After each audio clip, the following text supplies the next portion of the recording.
नमस्कार मित्रांनो, खूप सोपा भागाकार आहे। बऱ्याच वेळा हा मुलांचा भागाकार नक्की चुकतो। त्यांच्या चुका कुठे होतात तेच आपण या ठिकाणी आज पाहणार आहोत। 1530 भागिले 15 ह्या संख्येला आपल्याला 15 ने भागायचं आहे।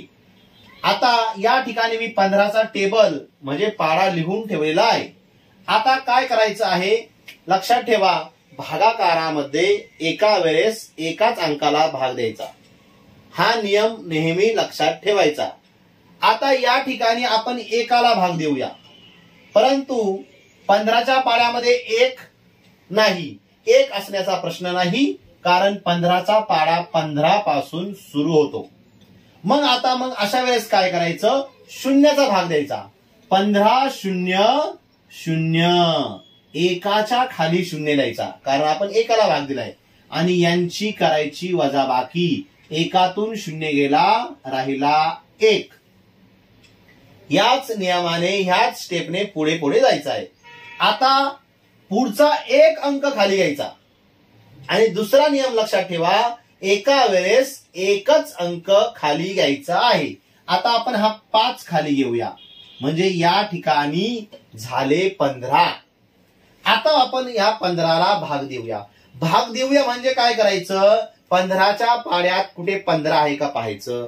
तर 15च्या पाढ्यामध्ये 15 आहेत, ते किती नंबरला आहेत, तर 1 नंबरला आहे। म्हणून आपण वरती 15 एके 15, 1 नंबरला 15 आहे म्हणून भाग गेला एकाचा, खाली लिहायचे 15 आणि यांची करायची वजाबाकी। 5 तून 5 गेले 0, 1 तून 1 गेला 0।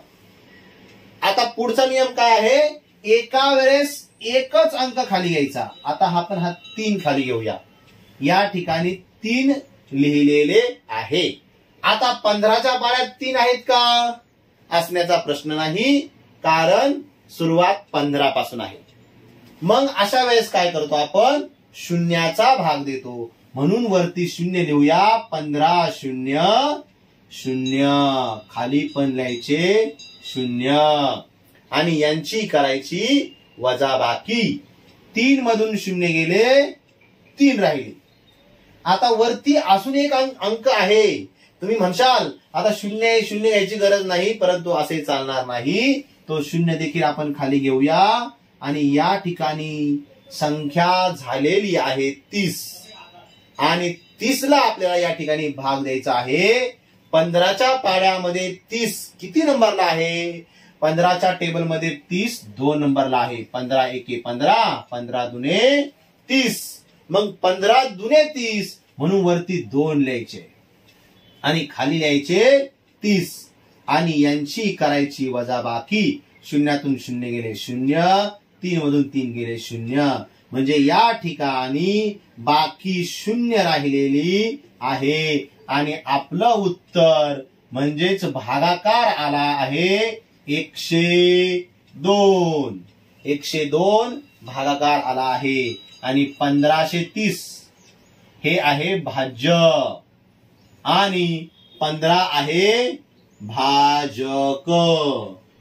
जो भाग देणार त्याला भाजक म्हणतात, ज्याला भाग द्यायचे त्याला भाज्य म्हणतात, जे उत्तर येईल त्याला भागाकार म्हणतात आणि जी शेवटी बाकी उरेल तिला बाकी म्हणतो। अशा प्रकारे आपण हा भागाकार करू शकतो, जो की फार सोपा होता। धन्यवाद।